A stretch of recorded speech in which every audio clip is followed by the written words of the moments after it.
سبحان ربي الأعلى 3 مرات. سبحانك اللهم ربنا وبحمدك اللهم اغفر لي. سبوح قدوس رب الملائكة والروح. اللهم لك سجدت وبك آمنت ولك أسلمت. سجد وجهي للذي خلقه وصوره وشق سمعه وبصره. تبارك الله أحسن الخالقين. سبحان ذي الجبروت والملكوت والكبرياء والعظمة. اللهم اغفر لي ذنبي كله دقه وجله وأوله وآخره وعلانيته وسره. اللهم إني أعوذ برضاك من سخطك وبمعافاتك من عقوبتك وأعوذ بك منك لا أحصي ثناء عليك أنت كما أثنيت على نفسك. How perfect my Lord is, the Most High, 3 times. How perfect you are, O Allah, our Lord, and I praise you. O Allah, forgive me. Perfect and holy he is, Lord of the angels and Gabriel. O Allah, unto you I have prostrated, and in you I have believed, and unto you I have submitted. My face has prostrated before he who created it, and fashioned it, and brought forth its faculties of hearing and seeing. Blessed is Allah, the best of creators.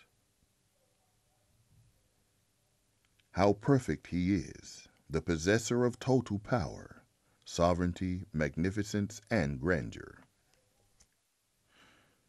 O Allah, forgive me all of my sins, the small. To Musa alayhi salam, that's where the questions reside.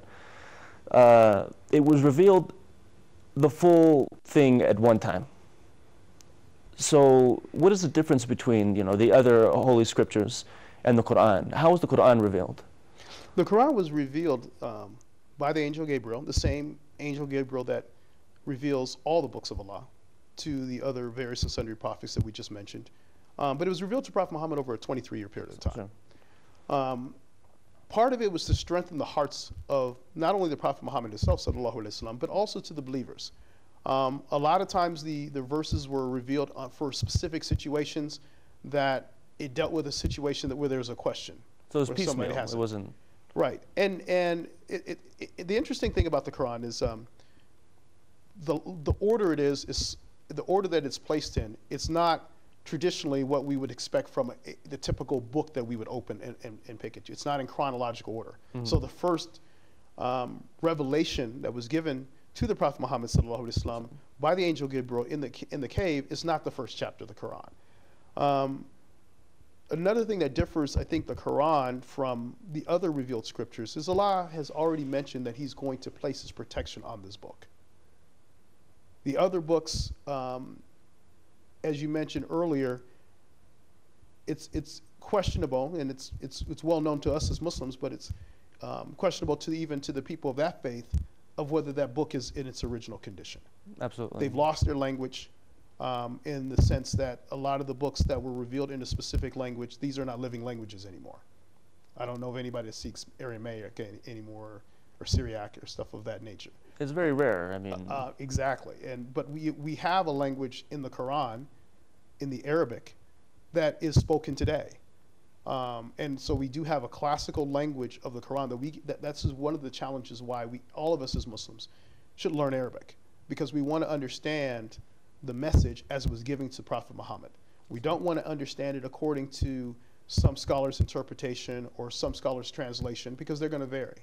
We want to be able to recite it, we want to be able to understand it, and we want to be able to put its precepts into practice as best we can.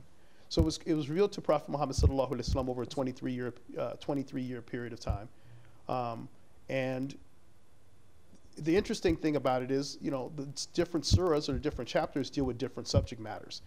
There are certain chapters that were revealed during the times that he was in Mecca. Sure. There are certain chapters that were revealed during the time he was in Medina.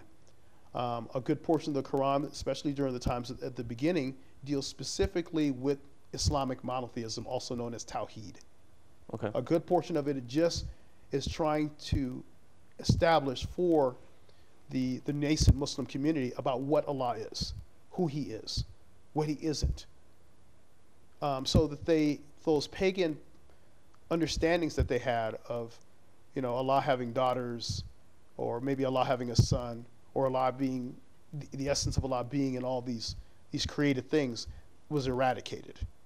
And it was eradicated by this message called Tawheed, or Islamic monotheism, by explaining to these nascent Muslim community exactly what Allah is, what His names are, what His attributes are, and then we want to stay within those confines. We want to only describe Allah by what He describes Himself and by what the Prophet Muhammad sallallahu alaihi wasallam describes Himself. We don't want to ad-lib and say Allah is the engineer, per se. He Sure, might so be an don't make engineer, up your but own. we can't make up our own attributes for Allah. We have to stick within the confines of how Allah describes Himself within Yeah. this book, and also how the Messenger described the Allah Himself. Okay. You know, currently, and this could be, you know, for some Muslims, maybe those who are weaker in their faith or who don't have necessarily a strong connection with the Quran, where they kind of they absorb some of the misconceptions out there. You know, a lot of times when the Quran is quoted, it's misquoted, or it's not giving a context to, you know, what is quoted. And unfortunately, we're living at a time where, you know, many of us are ignorant, even as Muslims ourselves, as to the context or to where the misconception is. So, I mean, could you speak briefly about, you know, some of the misconceptions out there? Well, there's a lot of them. I mean, that would be a whole show by itself. You hear sometimes people saying Islam is a violent religion.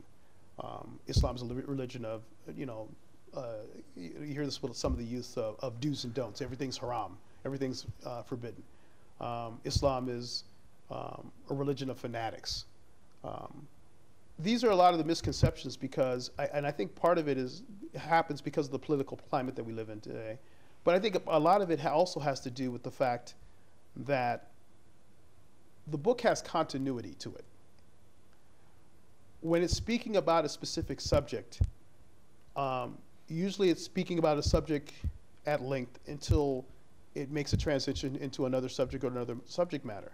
Sometimes it will talk about something and make a brief statement about it and move on to something else. Sure. But because the continuity of the book is broken oftentimes by people who pull a verse out of context, we can pull anything out of context by taking a verse and saying Allah says this or Allah says that. We want to understand not only the context of which it is, but the history behind what was going on with the Prophet Muhammad and the nascent Muslim community sallallahu alaihi wasallam during that time. Yeah. Because it has a history, it has a context. There was things going on. There's a reason why the Prophet Muhammad sallallahu alaihi wasallam was given this particular revelation, or was commanded to do this particular act, or commanded to do this particular deed. So we want to understand that, and that comes oftentimes from understanding also the Prophet's seerah, or his history. That also comes with understanding the Hadith, because oftentimes the traditions of the Prophet gives an expansion on what a particular surah or a particular chapter of the Quran means. The Prophet Muhammad spent a lot of time explaining to his companions and to his Sahaba about certain chapters or certain verses or certain sentences of the Quran and what it meant. Yeah. And even during his time, things were taken out of context. Let me give you an example. We know that during the month of Ramadan, Allah says, "Eat and drink until the white threads Sure, becomes clear from the black. becomes from the black threads." Well, you had one particular companion. He went and put two threads up, and Sure. he was comparing it. So he didn't understand what that particular verse meant, and the Prophet Muhammad sallallahu alaihi wasallam explained to him what that, you know, put that in a context. He put that in the context of what Allah was referring to when he revealed that particular ayat. Okay. And so the main topic of the show is love for the Quran, which is, I think, a very elaborate topic because it could branch out into, I think, as we were discussing earlier before the show, love of the one who revealed it and the Messenger, alayhi salatu wasalam. How important is this to establish this type of love? And how do you go about doing so? Because you can't force a heart to, love something. Right. The first thing I would say is, first of all, we have to love Allah. Sure. It's kind of hard to love. It begins with the love of Allah. So we have to understand who Allah is by His names and attributes, by how the Prophet Muhammad explained and described Him. So once we establish that connection of loving Allah, then automatically we're going to love the one He sent. And or the ones He sent, it's not just Prophet Muhammad sallallahu alaihi wasallam, but it's also all the prophets. So we should have a love for all the prophets, particularly the Prophet Muhammad, because he's the last prophet. He's the culmination of all the ones that came before him. Okay. Once we establish a love for the one who sent the Quran, and we establish a love for the one to whom the Quran was sent, then it's easy to establish a love for the Quran. Okay. In fact, one would argue that it will happen because you've established a love for those two, for Allah Himself and for the Prophet Muhammad. Because if you love the Prophet, the Rasulullah sallallahu alaihi wasallam, you have to love Allah. And if you love Allah and you love the Rasulullah, you have to love the book that they sent down. It's inevitable. It's inevitable. Yeah. So in order for us to establish that love for the Quran, we have to understand that this is the speech of Allah. This is not like getting a book of a novel and just reading it and, oh, this was nice, and then you put it back on the shelf, or some fancy story or something that keeps us on the edge of our chair like some drama. This is the speech of Allah, coming down from the seventh heaven, from the Lahul Mahfuz, the preserved tablet, by the angel Gabriel to the Prophet Muhammad. SubhanAllah. And once we understand that, once we try to kind of wrap our brains around that, we have to come to say, wow, this is something really profound. It's a miracle. It's a miracle. This is the miracle of Prophet Muhammad, is the Quran. That Allah took this from the seventh heavens, sent the angel Gabriel to give a man, a messenger, in the Prophet Muhammad sallallahu alaihi wasallam, a message. Not just an ordinary message, but a message that will endure for the rest of the time. Yeah. To the day of a Yawm al-Qiyamah. And we've seen that. Right. We've seen that. You mentioned that it's miraculous. Now, I think for some of us who don't understand the miracle when it comes to the Arabic language portion of it, there are other aspects that we can see that are miraculous. Its preservation, you spoke about a little bit earlier. Maybe we could speak a little bit about that, how it's been preserved over time. Well, one of the things that Allah mentions in the Quran is that He says, we will indeed send down the dhikr, the remembrance, and we will indeed guard it for corruption. Okay. We have to understand that something can be written down and not be preserved. Yeah. So, obviously we have a lot of different books out there, holy books, as some people would claim, and they're not preserved. They're written down, and they're in book form, but do we have any evidence that this is exactly what their particular prophet mentioned, or this is their speech? So one of the ways that the Quran was preserved was in the memories, long before it was on the book, is in the memories of the particular companions or sahabas that memorized it. So a vocal tradition. It's a vocal tradition. So, and because it's something that's recited, we recite this during the month of Ramadan, during the Tarawih prayer. We recite hopefully if it's 30 days or 29 days, we recite the entire Quran during the Tarawih prayer. So it's something that we have where if all of our books, if you took all of the holy books and you put them in the sea and you burned them, our book is one of the few books that will come back in its exact condition, word for word. SubhanAllah. Because we have millions of people around the world who've been able to commit this book to memory, from Bismillahir Rahmanir Rahim, Alhamdulillahi Rabbil Alameen, to Qul A'udhu bi Rabbin Nas, all the way to the end. Sure. So things don't necessarily have to be written down to be preserved. Now, of course, we do have the book, we do have the Musaf. So we do have it in a book form. But we also have the fact that we can go back, we have the original language of the Quran. Many of the other religions do not have their original language. So if I'm reading English, let's say, and I'm reading another book, how can I verify that this was actually said? How can I verify that this is something that the messenger of that time actually called to? Absolutely, and there's a culture behind language too. There's definitely a culture behind language, yes. Yeah. So one of the, in Arabic circles, one of the highest forms of Arabic literature and writing is the Quran. Yeah. Is the Quran itself. You know, you can't get any, so I can't become a, let's say I'm a poet, an Arabic poet. I can't create poetry, or I can't create any language or any speech or any writing or any dissertation that's going to exceed what Allah has done with the Quran. So he's preserved it by allowing the companions, including the Prophet Muhammad himself, to memorize it. He's preserved it by allowing the angel Gabriel to make a descent during the month of Ramadan and to go through the recitation with the Prophet Muhammad sallallahu alaihi wasallam. And he's preserved it in the sense that Umar ibn Khattab got together and decided to put it in the form of a mushaf, in the form of a book. Sure.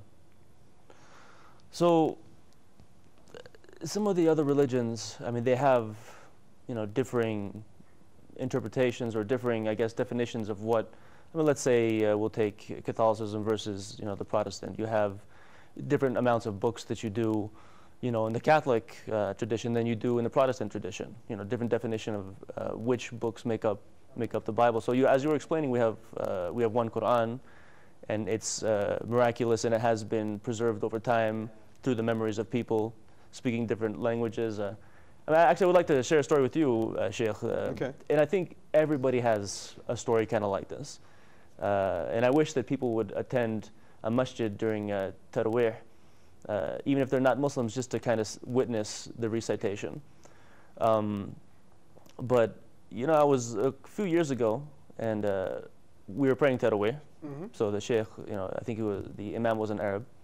He was reciting the Quran. He made a mistake, but who corrected it was a 7-year-old child from India. So, I mean, really, we get to witness the living miracle all over the world, and in a context like this, probably in every masajid. We only have a couple of minutes left, but there is a phone call. We'll go ahead and take that and try to answer your question as quickly as possible. Go ahead. Assalamu alaikum wa rahmatullah. You're on the air. Assalamu alaikum. You're on the air. Hello? Okay, call dropped. Please try us again. Again, callers, before we go to a break, our phone number, if you're calling within the United States or Canada, is 720-222-0158. If you're calling from international, if you're calling from other countries, please include the country code, which is 001 here. So the full number again, 001-720-222-0158. Again, you're tuned into Ramadan Spirit America. So we've been talking about the love of the Quran with Sheikh Saeed Ahmed. And we'll also be continuing this 2 days a week from the United States until, of course, the end of the month of Ramadan. You've seen this in the past. We've covered with Imam Kareem Abu Zaid topics like change during the month of Ramadan. We've covered Tawbah during the month of Ramadan. And the last, yesterday's episode was Da'wah during the month of Ramadan. So again, we're going to be on this whole month. And before we go to a break, Brother Saeed, do you have any quick, closing, statements you'd like to make about the book before we come back and take calls? I'd like to make a kind of a remark on a comment on what you just mentioned. Just that happened yesterday. We were able to, have a young guy correct the imam. Yeah, I mean, it probably happens everywhere in the world, and I think even if we explain this to non-Muslims, I think that they should, at least if they have some understanding of a billion people, millions of them, 20 million I've heard in some cases, committing to memory. But please join us. We'll be right back after these messages. Assalamu alaikum wa rahmatullahi wa barakatuh. Assalamu alaikum wa rahmatullahi wa barakatuh, and welcome back to Ramadan Spirit America. If you've just joined us, I've been speaking with Sheikh Saeed Ahmed, and we've been speaking about the topic of the love of the Quran and the Quran itself during the holy month of Ramadan. So to continue our subject, Sheikh Saeed, you know, if you really want to get to know somebody, or if you really want to, you know, admire somebody or something, you kind of have to understand what they're all about. Yes. I mean, what exactly is it that they are propagating, so on and so forth. So what is the central theme of the Quran? The central theme of the Quran is a concept in Islam called Tawheed. Okay. And for the non-Arabic speaking people, it's Islamic monotheism. It's not just monotheism, it's Islamic monotheism, because clearly a lot of religions claim to be monotheistic. But from the Islamic standpoint, they fail miserably. So when we say Islamic monotheism, we're talking about the part of the shahada that we say when we say La ilaha illallah. We're talking about that there is only one, there is nothing worthy of worship except one God, Him being Allah. That is the central theme of Islam, so much so that we know that there's a really short surah in the Quran called Ikhlas, Surah 112, that's 4 verses, and that is the equivalent, according to the Rasulullah, Prophet Muhammad sallallahu alaihi wasallam, that is the equivalence of 1/3 of the Quran. Wow. Because if you get that message, you understand 1/3 of what the Quran is talking about, which is there is only one God. Say He is Allah, the one, the only, Allah, the eternal, the absolute. He begets not, which means He has no sons or daughters, nor is He begotten, nor is He born. And there is nothing like Him at all. He is not part of His creation. Actually, He's not part of His creation. He's separate from His creation. His essence doesn't indwell within living matter, as some of the pantheists would say. Anything you imagine, even in your head, cannot be Allah. Sure. He's so far removed that it would even be hard for us to imagine what Allah is. So when we understand that there's only the one thing worthy of worship, and that is Allah, now the responsibility is on us. How do we go about worshiping Him? We can't just make up our own forms of worship. We can't just decide, oh, I'm going to, you know, say a couple of prayers, or I'm going to kneel down at the bed at the end of the night and put my hands together like this. We can't make up our own form of worship. So one of the things that Allah did as a mercy is He sent us the Prophet Muhammad, and He sent us a whole other train of prophets that preceded Prophet Muhammad, and their whole responsibility was to teach us how Allah wants to be worshipped. Okay. So the central theme then is basically to know who is our Creator. Exactly. By His definition, by His terms, and those things that do with worship and commands and so on and so forth. Yes. There's a lot of encouragement in the book about contemplation over the verses. Could you go ahead and dwell into some of that? That is one of the attributes of loving the Quran, is that if we love the Quran, then we don't just read it and just, you know, kind of read this. Maybe we don't understand something that we're reading at that point in time, but we actually start to ponder. We actually start to ponder about things like, you know, the hellfire.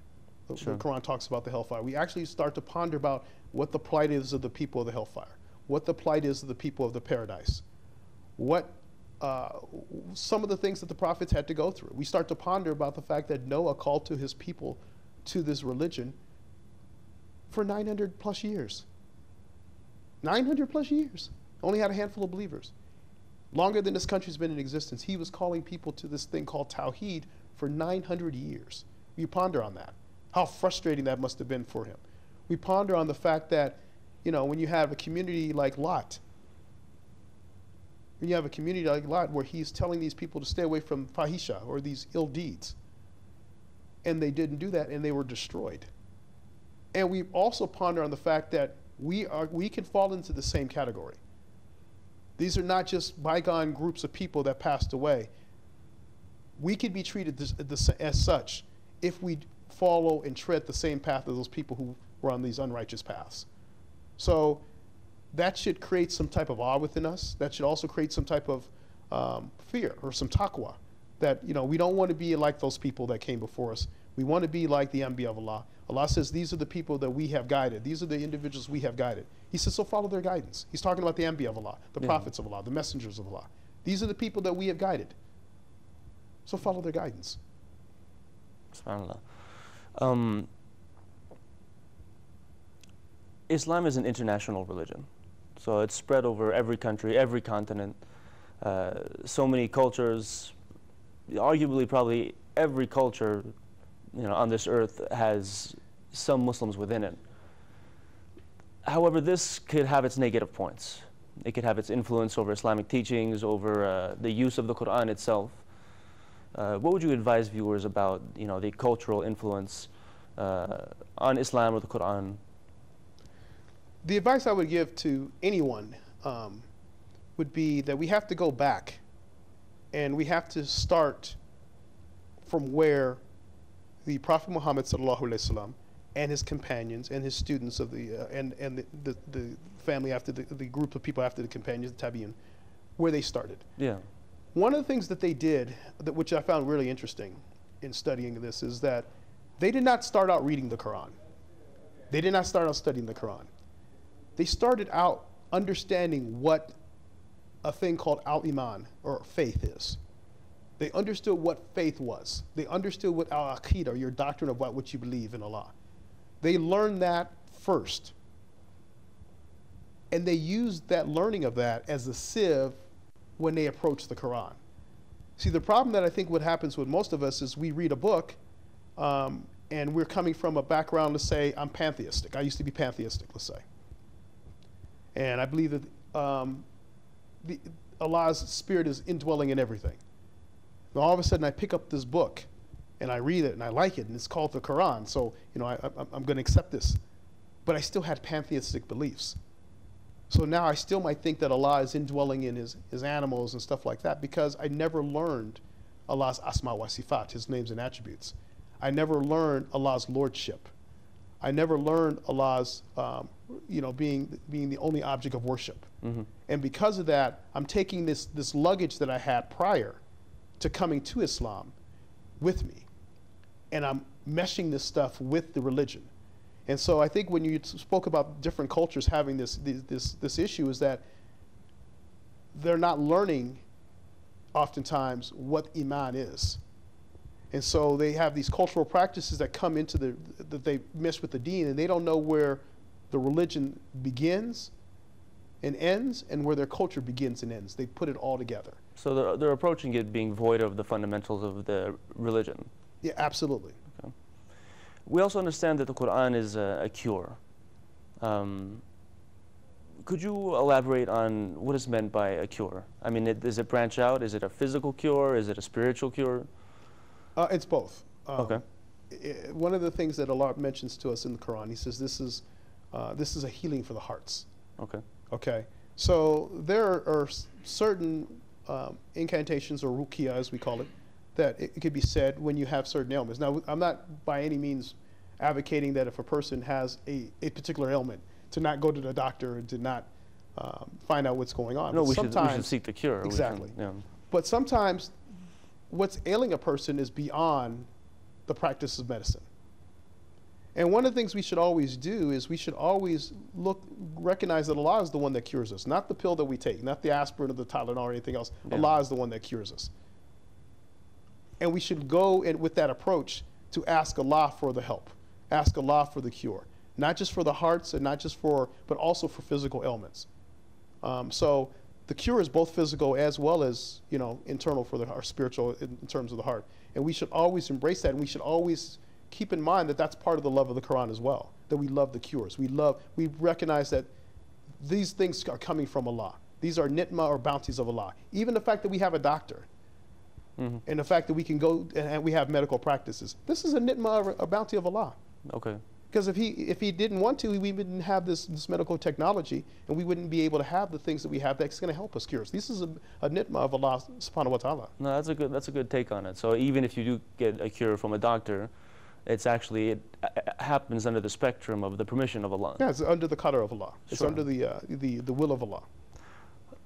A lot of people, I think especially if you live in the US or even arguably a lot of the countries in the Muslim world, we have this approach that the Quran And Islam itself is something totally personal, something that is basically isolated to rituals, and that's it. However, we understand that the nature of the Quran is more than that, that it's something that not only is it personal, but it goes beyond that, something to judge by, and so on and so forth. What would you say? That's very important, because I think we live in a time where people are calling to all types of isms and ocracies. Yep. They want this, they want that. When we do that, we have to understand that Allah is the only one that has the right to legislate. And Allah is the only, when the people He commissions, like the Prophet Muhammad sallallahu alaihi wasallam, He's the only one that has the right to legislate. So when we're talking about judging, we're talking about, if I say something is wrong, I need to have dalil from, or evidence from the Quran or the Sunnah of the Prophet Muhammad sallallahu alaihi wasallam that this is wrong. I can't just decide I'm doing this on my own. If I say that we should do something, or we should adhere to something, again, I have to have evidence from the Quran or the Sunnah of the Prophet Muhammad. And let's emphasize the Quran for a second. So when Allah tells us, when He gives us commands, those are commands that we have to adhere to. And when He gives us prohibitions, those are prohibitions that we have to stay away from. We don't have the rights as individuals to say, hey, I think this particular thing that Allah says is haram or forbidden. It's okay now because they're able to manipulate it in some way, shape, or form. No. Yeah. We don't have the right to legislate. So I think the issue with a lot of the people, or in a lot of places around the world, is we're calling to something other than the way of Allah. We're calling to something other than the way of the Quran. We're calling to something other than the way of the Sunnah. There are different approaches nowadays to the Quran and to the Sunnah as well. We have so many different groups. We were told about them in a hadith where the Prophet ﷺ told us that Islam would become 70-odd sects. One question we're curious about, what about those people who say that the Quran is the only means of judging, that the Quran, the Sunnah does not have a place in legislation or even further than that? Basically, who I'm referring to is like Quraniyun, for example. Quraniyun. That's interesting, because the Quraniyun, in claiming, and just people who follow that methodology, in claiming that they follow the Quran, they fall in the habit of rejecting the verse, because there's several verses in the Quran where it says, "Obey Allah, obey His Messenger." And if you have something referred to, if you have a dispute about a matter, refer to Allah. Well, we know how to refer to Allah. How do we refer to Allah? We go to the Quran and we see what Allah says about this particular item or this particular subject matter, and what He decides what we should do. How do we obey His Messenger? Because that's important too. He didn't just say obey me. He says obey Allah and obey His Messenger. Okay. So how do we obey His Messenger? Well, the Prophet Muhammad wasn't given the Quran like a package. Allah did not send the angel Gabriel with a complete book and said, here you go, I'll see you later. Okay. He revealed it over a period of time, and there's a history behind it. So when we say obey the messenger, we're talking about, as it mentions in the Quran in one spot, take what He gives you and refrain from what He forbids. Okay. That's only found in the book of literature called Hadith. Sure. Where there's traditions and sunnah and sayings of the Prophet Muhammad. So if we totally eradicate the Hadith from the equation, we totally say we're just going to follow the Quran and we're not going to follow the Hadith, you're actually rejecting several verses of the Quran. Furthermore, the Hadith gives explanation to things that are left general in the Quran. Yeah. Okay, so actually, could you we'll elaborate on that in a little bit. Actually, Sheikh, we do have a call. Caller, you are on the air. Go ahead with your question. And please state your name and where you're calling from. My name is Khalid. I'm calling from Atlanta. Assalamu alaikum wa rahmatullahi wa barakatuh, Brother Khalid. Ramadan Mubarak. Wa alaikum assalam wa rahmatullahi ta'ala wa barakatuh. Ramadan Mubarak too. How's it in Atlanta? Hot? Yeah, it's hot. Really hot. I don't think there's any other thing in Atlanta, but okay, brother, please go ahead and proceed with your question. Okay, my question is about Zakat al-Fitr. Who is eligible to receive Zakat al-Fitr? Okay, so who is eligible to receive Zakat al-Fitr? Well, Yeah, that's one question. My second question is it's concerned about this toilet, the new machine they put most of companies in the public places. They put some machines which use sensors. So when you get up, it flush itself. So when this water flushes, some spread out and touches your pant. What do? Can you pray with that? Because although it's a clean water when it's coming, but it's coming from the toilet. After it flushes the rest, then it spreads and it touches your pant. Can you pray with it? If you cannot pray with that pant, what do? Because where you are, you cannot go home and change. And the time of the prayer will pass. So therefore, if you don't pray, which we're going to miss that prayer. So what will you do? That's my question. Okay, so we have two questions. One of them is about who is eligible for Zakat al-Fitr, and the other one is about the water that comes from toilets that flush automatically, if it comes on your clothes or what have you. Do you want to take any of those on, or? I'll take on the Zakat al-Fitr issue. Unfortunately, a lot of people today pay the Zakat al-Fitr in money, in cash, or writing a check to the particular masjid that they go to. The habit of the Rasulullah, as well as the habit of Sallallahu Alaihi Wasallam, as well as the habit of the Sahaba, was that they paid it in food. They gave the Zakat al-Fitr in food. And the purpose for giving the Zakat al-Fitr is that during the days of Fitr, it's supposed to be a day of celebration. It's supposed to be a day of, we commemorate the completion of our fast. Hopefully, inshallah, it's accepted to Allah subhanahu wa ta'ala. So that food stuff is supposed to be given particularly to the poor Muslims so that they can celebrate as well. Okay. So that they can enjoy the Eid celebration and the festival and cook and have a feast and have a meal as well. It's unfortunate that a lot of the masajids right today, they accept it in cash, but I do know, a lot of people go back to their tradition. They want to just accept it just in food stuff. Yeah. In Staple terms, foods too, exactly. rice. And that's an important point. You don't want to be given too many food outside the staple. And the staple is defined for what people eat in that particular town or that particular geographical location, where in some cases it might be beans, in other places it might be rice, in another place it might be chickpeas. Okay. In terms of the splashing situation, I would probably not want to touch that question. I would think that you want to kind of contact your local sheikh or local imam and get them to issue, whatever fatwa, whatever religious ruling regarding that, because that's kind of a difficult question for the automatic toilets. And I'm not overly familiar with, and I don't want to delve into an area that I'm not familiar with. Yeah. So we were going back to the Hadith in relation to the Quran, and you were talking about what the Hadith makes specific in the Quran. So if we could go back to that topic for a little bit, and then we'll... Sure. One of the things that the Hadith makes specific is the Quran tells us to make ruku, or to bow. The Quran tells us to make sujood. But it doesn't tell us what to say in the ruku and the sujood. It does not tell us what to say in the salat. It does not tell us this. A lot of the things that we do in the salat is only found in the hadith. You're not going to find paying, let's say, zakat of 2.5%. You're not going to find that in the Quran.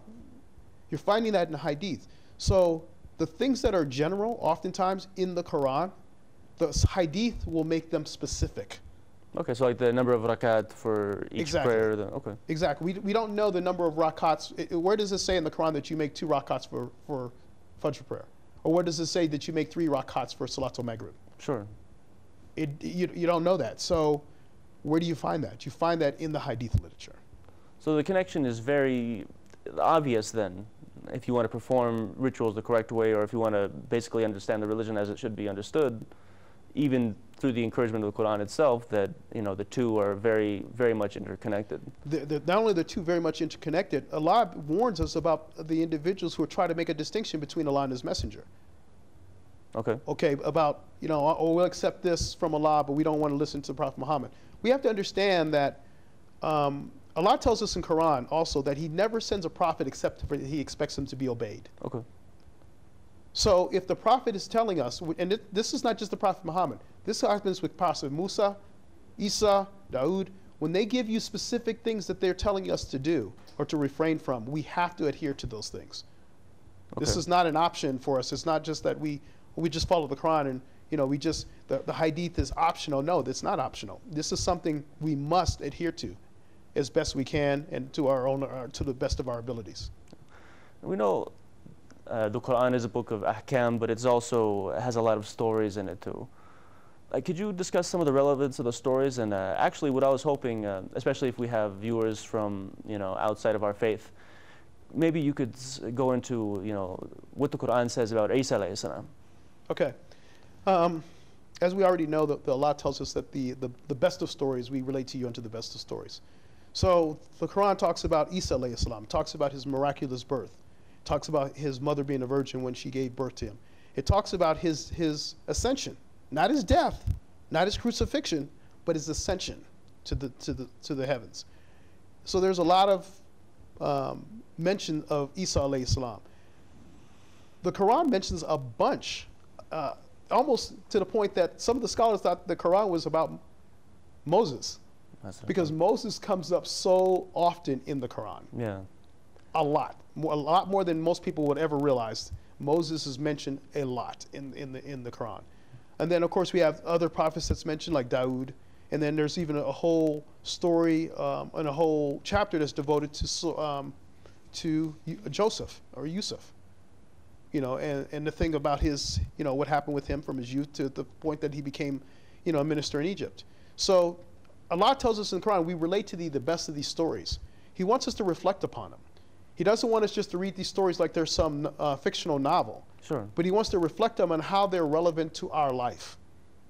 How we can take some of the precepts and some of the lessons and some of the hikmah or the wisdom that Allah is trying to impart to these people, and how we can apply it to our lives today. Yeah. And subhanAllah, I mean, we were talking about establishing, love for the Quran. Earlier we were speaking about doing it within children. And, I just thought that I think this would be a good means to that as well, is relating some of these stories. The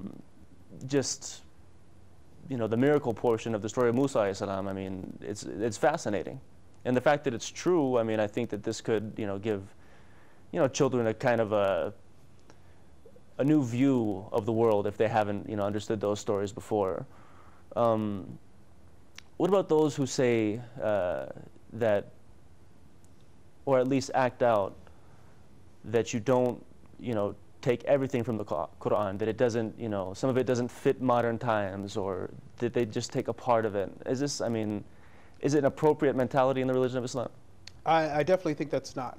You hear a lot of people saying that Islam needs a renovation or a renaissance. Which is funny because it gave birth to the Renaissance of Europe. But I think the problem that exists is that rather than trying to fit our lives in Islam, we're trying to fit Islam within our lives. Sure. And that is where the disconnection takes place. We're trying to take this broad religion, this broad spectrum of Islam, and kind of crunch it down to fit what we want it to do. Allah's not in need of any of us. He's not in need of any of us. He's not in need of our worship. We're not doing anything for him. We have to understand that we are in need of Allah. But if I go to a doctor and the doctor prescribes for me medicine, but I don't take it, or I don't take it in the right dosage, or I don't take it at the right time, the medicine is probably going to be ineffective. Yeah. Likewise, when Allah has given us in the Quran, if we do not take it all in its entirety and put it into our lives, then a lot of it's going to be ineffective. So the people who say that Islam needs to be modernized, it needs a renaissance, are people who want to practice aspects of Islam but don't want to practice all of Islam. Yeah. They want to practice. It's not. It's like the person saying, I don't have to pray 5 times a day anymore. I think one prayer is enough. And this is a dangerous statement, actually. These are statements of, if you take it far enough, statements of disbelief. Sure. Because you're basically, or now we talked about earlier about how Allah is the only one, and His messenger, of course, are the only ones that are allowed to legislate, to give rulings, to give instruction like that. Well, now when I do that, I'm saying now I have the ability to do that. I can come and say what's best for me. I can tell you how I need to worship, and you know, that's what it is. And I can tell you what's necessary and what's not necessary. Yeah. And we always ask ourselves and kind of check ourselves to a certain degree on whose authority are you giving this? Yeah. When it comes to the Quran, is there a free range of interpretation, or are there restrictions? There are restrictions. There are certain things that the way I understood it and the way it was taught to me is that, first of all, the Quran explains itself. Yes. One of the examples is we say Inna anzalnahu fi laylatul qadr wa ma adraka ma laylatul qadr khayrun min alfi shahr, where it says we have indeed revealed this during the night of power. And then we're going to explain to you what the night of power is. The night of power is better than 1,000 months. So that's an explanation of the Quran given it to itself. Okay. Once we don't have an explanation from that, then we should go to the explanation given in the Hadith. So the Prophet Muhammad oftentimes, sallallahu alaihi wasallam, would explain what certain verses meant and how to apply them. Then we should always look at the companions of the Prophet Muhammad and how they applied and how they did that. See, even though the Quran to a certain extent is elastic, we want to stick within the confines of what we know is correct. Sure. Because we could be practicing or doing something that's correct, but on what authority? And if everybody takes that to its radical progression, then you have people who are doing this and people who are doing that and people doing everything, and there's no cohesive unit. And that's how some of the sects are formed, is actually from their personal interpretation of Quranic verses. Every sect is formed from two things. A person deviating from the verse of the Quran from the first 3 generations, and a person abandoning the Sunnah. They're doing one or the other, and usually doing both. Now that we're in this month of Ramadan, how do we get involved with the Quran? I think we kind of went through this, but we're getting to our final thoughts. So just to kind of, you know, reiterate, or also if you have any other thoughts, what should be our relationship with the Quran during this month? First of all, for the people who are not Arabic speaking, I would highly encourage them to go to the Masjid for Arabiya prayer. Mainly because in most masajids, they're going to be reciting the Quran during that. And any interaction with the Quran during this month is going to be positive and is going to be beneficial to us. Yeah. For the ones that can recite and recite well, I don't think that we should just localize it to just going to the masjid and listening to the prayer. We should actually pick up the book and look at it ourselves. We should read it ourselves as best we can. We should strive to finish the entire book during this month. In Arabic, if we can read it as well? In Arabic, yes. Okay. We have to understand, if we're reading English, we're reading translation. We're not reading Arabic. So another person's interpretation of what Right. Allah is actually saying in We want Arabic. to actually get the benefit of reading the Quran. You mentioned earlier about getting the benefits of reciting each letter, like Alif, Lam, Mim. We only get that if we actually are reciting the Quran. Yeah. We don't get the benefit, and there's a benefit, don't get me wrong, but the benefit of reciting the Quran is localized to the Quran. Reading a translation could help us understand and put us in the position where we need to kind of put this in some type of context, but that's not reading the Quran. So I know with me, I try to attend the masjid as often as possible for the Torah, but also I try to read it on my own. Okay. I try to read it on my own because I want to have that personal relationship with Allah subhanahu wa ta'ala that only comes from me picking up his book, reading his words, and trying to understand what he's asking me to do, and making it personalizing this. Not trying to understand what he's calling other people to do, but understanding what he's asking me to do. Me to do and me to do only.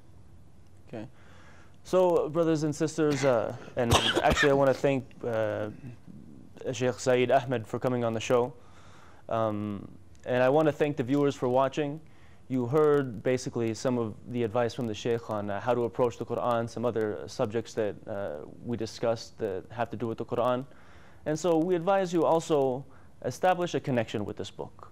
Not only in this month, let this month be an example for you to schedule other times to read it throughout the year. Let it be a pattern that you follow for the rest of the year. So Thank you for joining us, and we'll see you next time on Ramadan Spirit America. Assalamu alaikum wa rahmatullahi wa barakatuh. The Quran was revealed to Muhammad. Peace and blessings be upon his soul. 30 seconds. Is that 30? Ramadan, Ramadan, Ramadan, Ramadan, Ramadan, Ramadan, Ramadan.